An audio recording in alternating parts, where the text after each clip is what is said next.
Welcome to Watches with Dennis, and today I want to go over briefly some information regarding how collectors approach collecting in terms of affordable versus luxury watches, and then have a little bit of a discussion about what I think the impact on collectors will be with all of the price changes we've been seeing coming out of manufacturers. So, to start with, I do have a graph. I put out a poll several days ago, both on YouTube and on WatchCrunch. And so if you look at the data, you'll see the results of both. Just so you know, in terms of YouTube, the response rate was 39 votes, and on WatchCrunch, it was 138 votes. So I have a column showing you how the YouTube response rate went, the WatchCrunch response rate went, and the combined YouTube and WatchCrunch response rates over these three options that I made available. Option one was if your collection currently only consisted of what you considered affordable, by whatever definition the voter chose.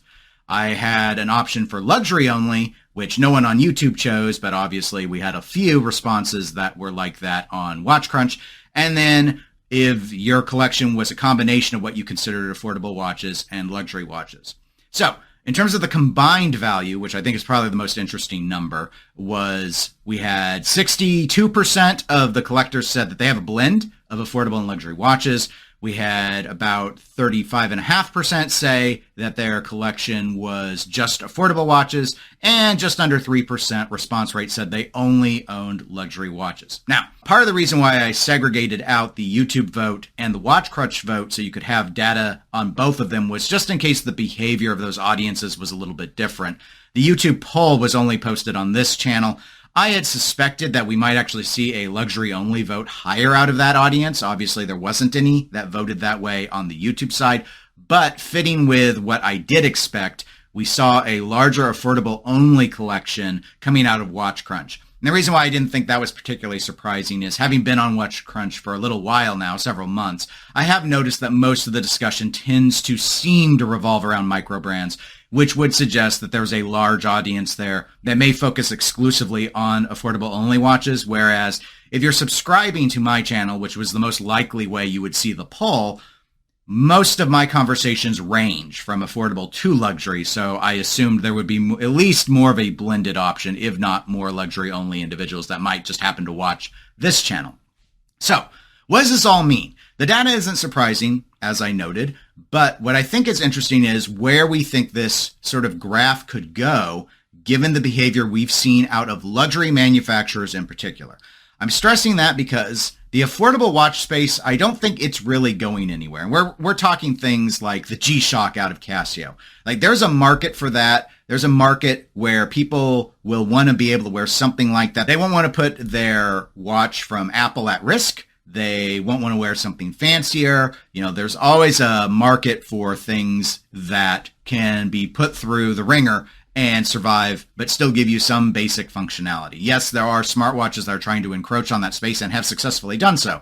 But I think in the world of oil changes and bike riding, there will always be a market for something along the lines of a G-Shock. Likewise, for a lot of watch collectors, going and getting into something more on the affordable end of the spectrum, but to give you something different or fun to play around with, like the Baltics of the world, there's a market for that as well. And that's why I think we've seen a proliferation of micro brands that are existing primarily in the sub $1,000 space. But things are different on the luxury side. We have seen dramatic price increases out of a number of known brands that, while luxury in the past, were not nearly so hard to get into. So I'm thinking along the lines of, if you wanted a dress watch and you wanted a luxury one, it was not unobtainable to go save some money and eventually get yourself a Reverso.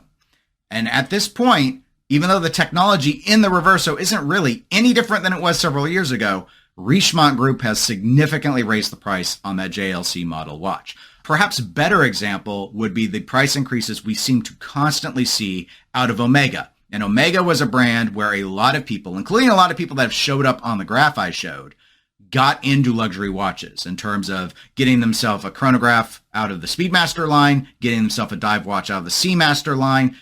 And I think it's getting harder and harder to do because it seems like with every iteration, and these iterations are often little more than a dial color change. It's not the movement getting any better. It's not the watch getting any thinner, but all of a sudden a watch like the Seamaster has gone up in price when you look at the website, especially Omega's website, where at least for a while you could still go back, last I checked, and see some of those old discontinued models listed at their old prices. You get a really good sense about just how dramatic the changes have been. I know a lot of people have noticed this on Speedmasters, that it wasn't all that many years ago that it was really quite accessible to get into a basic Hesalite Speedmaster watch for new in box. And now you're looking at them being closer to $10,000 than $5,000. It's dramatic. What does this all mean?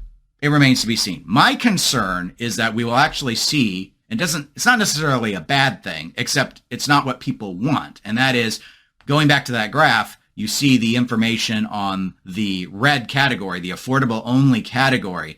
Instead of being a little over a third of the total population collecting watches, that might move more towards half, or maybe it becomes the majority stake and not this 60+% that's a blend of luxury and affordable. And I don't think it's because people just want affordable watches. That's a perfectly legitimate reason, and there will always be people who only want to collect affordable watches.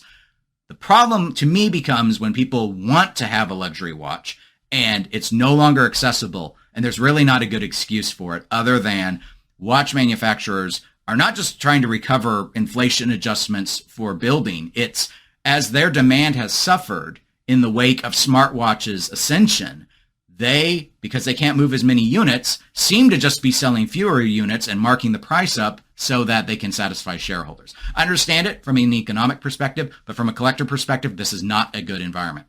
But anyway, those are just my thoughts. I'd like to know yours in terms of, well, one of two things. One, what do you think is happening with the ability for people to get into luxury watches? Do you have ideas on ways that that might be improved? And second, in terms of the data itself, was this surprising to you? Do you think there are certain other audiences that maybe would have shown up differently in terms of affordable only, luxury only, or a combination of the two? Comment below regarding your thoughts on either of those items. I'd like to read them. If you enjoyed the video, please do give it a like. It does help my channel out. Otherwise, if you want to know when I have a new video out, just click subscribe. I hope you all have a really good day. Take care, everybody.